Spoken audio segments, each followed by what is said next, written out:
Hello everyone, welcome back to Story Time. Today I'm going to read from Alice in Wonderland.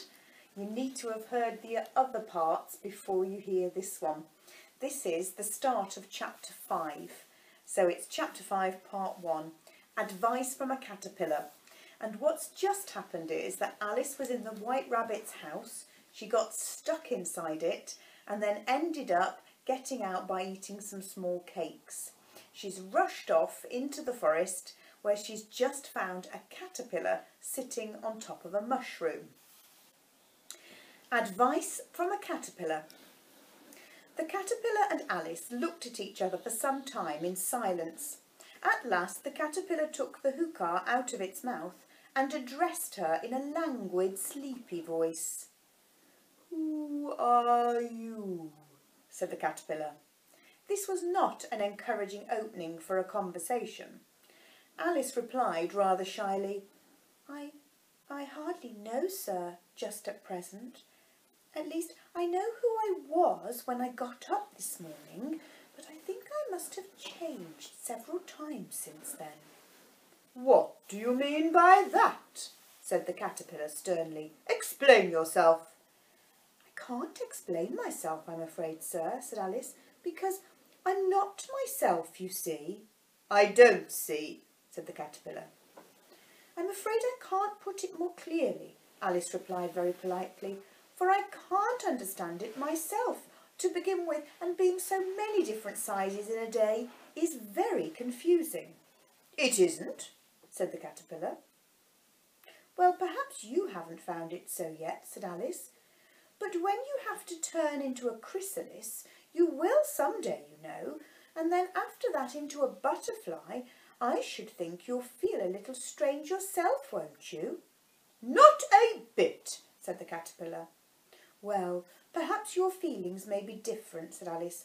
"All I know is it would feel very strange to me." "You?" said the caterpillar contemptuously. "Who are you?" Which brought them back again to the beginning of the conversation. Alice felt a little irritated at the caterpillars making such very short remarks, and she drew herself up and said very gravely, "I think you ought to tell me who you are first." "Why?" said the caterpillar. Here was another puzzling question, and as Alice could not think of any good reason, and as the caterpillar seemed to be in a very unpleasant state of mind, she turned away. "Come back," the caterpillar called after her. "I've something important to say." This sounded promising, certainly. Alice turned and came back. "Keep your temper," said the caterpillar. "Is that all?" said Alice, swallowing down her anger as well as she could. "No," said the caterpillar. Alice thought she might as well wait, as she had nothing else to do, and perhaps after all it might tell her something worth hearing. For some minutes it puffed away without speaking, but at last it unfolded its arms, took the hookah out of its mouth again, and said, "So you think you're changed, do you?" "I'm afraid I am, sir," said Alice. "I can't remember things as I used to, and I don't keep the same size for 10 minutes together." "Can't remember what things?" said the caterpillar. "Well, I've tried to say, 'How doth the little busy bee?' but it all came different," Alice replied in a very melancholy voice. "Repeat, 'You are old Father William,'" said the caterpillar. Alice folded her hands and began. "You are old, Father William," the young man said, "and your hair has become very white, and yet you incessantly stand on your head. Do you think at your age it is right?" "In my youth," Father William replied to his son, "I feared it might injure the brain, but now that I'm perfectly sure I have none, why I do it again and again." "You are old," said the youth, "as I mentioned before, and have grown most uncommonly fat. Yet you turned a back somersault in at the door. Pray what is the reason for that?" And this is a picture of the poem that Alice is trying to remember, but she's getting all the words wrong. And she goes on for another few verses, and in the end she gets very frustrated, and the caterpillar says, "That is not said right," said the caterpillar. "Not quite right, I'm afraid," said Alice timidly. "Some of the words have got altered." "It is wrong from beginning to end," said the caterpillar decidedly, and there was silence for some minutes. The caterpillar was the first to speak. "What size do you want to be?" it asked. "Oh, I'm not particular as to size," Alice hastily replied. "Only one doesn't like changing so often, you see." "I don't see," said the caterpillar. Alice said nothing. She had never been so much contradicted in all her life before, and she felt that she was losing her temper. "Are you content now?" said the caterpillar. "Well, I should like to be a little larger, sir, if you wouldn't mind," said Alice.